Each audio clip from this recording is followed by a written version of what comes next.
பண்ணுறது எப்படின்னு பார்ப்போம். நம்ம சக்கரை பொங்கல் செய்திருக்கோம், ஆனால் இன்றைக்கி வந்து கொஞ்சம் டிஃப்ரெண்ட்டாக உங்களுக்கு செய்து காட்டுறேன் பாருங்கள். அதுக்கு வந்து 1 கப்பு பச்சரிசி எடுத்திருக்கேன். 1 கப்பு பச்சரிசி, 1/4 கப்பு கொஞ்சம் பயத்தம்பருப்பு பாசிப்பருப்பு, 1/2 கப்பு வெல்லம், கொஞ்சம் திராட்சை முந்திரி, கொஞ்சம் ஏலக்காய் பவுடர், நெய், கொஞ்சம் சாதிப்பத்திரி, கொஞ்சம் சிறிதளவு எடுங்க, ரொம்ப எடுக்காதீங்க. 1 கப்பு பால் எடுத்திருக்கேன், காய்ச்சின பால்.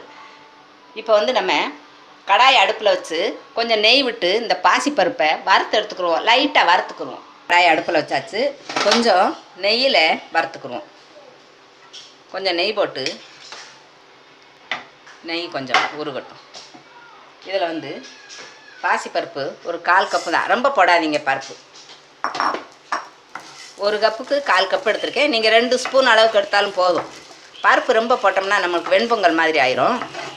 அதனால் சுருக்கமாகவே எடுத்துக்கோங்க. எடுத்தாச்சு. இப்போ குக்கரில் போட்டுருவோம். குக்கரில் தான் வச்சு செய்து காட்ட போகிறேன். குக்கரில் பருப்பை போட்டாச்சு. அடுத்து வந்து அரிசியை போடணும். போட்டாச்சு. அடுத்து வந்து அரிசியை போட்டுருவோம். நல்லா சுத்தம் பண்ணி 1 கப்பு அரிசி பச்சரிசி போட்டாச்சு. இதில் வந்து இப்போ நம்ம 1 கப்புக்கு நல்லா குழைவாக இருக்கணும், அதனால் 1 டம்ளர் பால் விடுறேன். ஒரு 4 டம்ளர் தண்ணி ஊற்றிக்கிடுவோம்.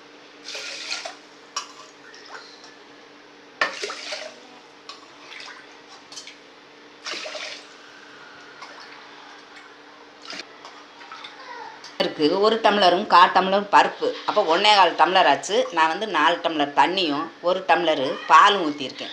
இப்போ இதை ஊற்றி அடுப்பில் வச்சுருவோம். குக்கரில் போட்டு எல்லாம் மூடி அடுப்பில் வச்சாச்சு. இப்போ வந்து ஒரு 6 விசில் அல்லது 7 விசில் வரட்டும். நல்லா குழைவாக இருந்தால் தான் நல்லாயிருக்கும் பொங்கல். அதனால் ஒரு 6-7 விசிலுக்கு விட்டுருங்க, அப்படியே வரட்டும். 6 விசில் வந்துருச்சு. இப்போ திறந்து பார்ப்போம். நல்லா சாதம் குழைவாக இருக்குது. அடுத்து வந்து நல்லா இப்படி கிண்டி விட்டுக்கோங்க. நம்மளுக்கு வந்து குழைவாக இருந்தாத்தே பொங்கல் நல்லாயிருக்கும். இதில் கொஞ்சம் நெய் விட்டு இப்போ கிண்டுவோம். நல்லா சாதம் குழைவாக வந்துருச்சு. இப்போ வந்து இதுலேயே கொஞ்சம் சாதிப்பத்திரி கொஞ்சம் சுருக்கமாக போடுங்க. நான் வந்து 1 டம்ளர், அதனால் கொஞ்சோன்னு போட்டிருக்கேன். நீங்கள் எவ்வளோ வைக்கீங்களோ அதுக்கு தகுந்த மாதிரி போட்டுக்கோங்க. கொஞ்சம் ஏலக்காய் பவுடர் கொஞ்சம் போட்டுக்கிடுவோம். இப்படி இழுத்து கிண்டி விட்டுட்டு அதுக்கப்புறம் கொஞ்சம் நெய் விட்டு நல்லா கிண்டிக்கிடுவோம். லாஸ்ட்டாக நம்ம சர்க்கரை போடுவோம். நெய் விட்டு நல்லா கிண்டிக்கோங்க.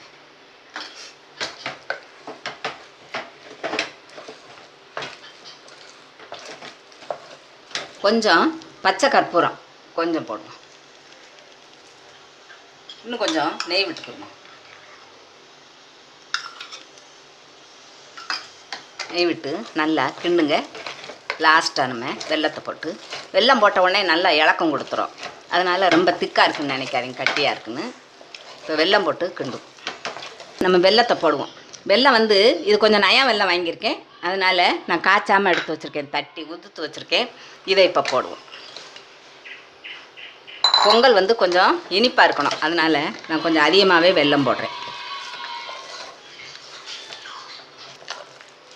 இந்த பச்சை கற்பூரம் சாதிப்பத்திரி எல்லாம் போட்டோம்னா கோயிலில் கொடுக்காங்கள பிரசாதம் பொங்கல், அது மாதிரி இருக்கும். அதனால தான் அதெல்லாம் போட்டது. நீங்கள் கொஞ்சம் ரொம்ப போடாதீங்க, பச்சை கற்பூரம் கொஞ்சம் போட்டுக்கோங்க. கொடுத்து நல்லா லூஸ் ஆகும், அதனால் ரொம்ப திக்காக இருக்குன்னு நினைக்காதீங்க. இது வெல்லம் இல்லை, இன்னும் வெல்லம் கிடக்கு. அந்த வெல்லம் கரைய இன்னும் லூஸ் ஆகும். இப்போ வந்து நம்ம அடுத்து முந்திரி திராட்சையை வறுத்துக்குருவோம். சிம்மில் வச்சுருங்க அடுப்பை. முந்திரி திராட்சையை வறுத்து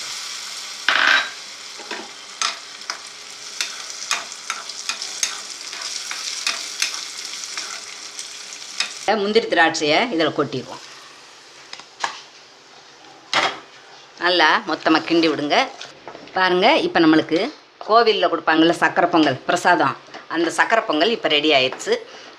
இது வந்து ரொம்ப அருமையாக இருக்கும். இதே மாதிரி நீங்களும் வீட்டில் செய்து சாப்பிட்டு பார்த்துட்டு உங்கள் ஃபீட்பேக் எழுதுங்க. நன்றி.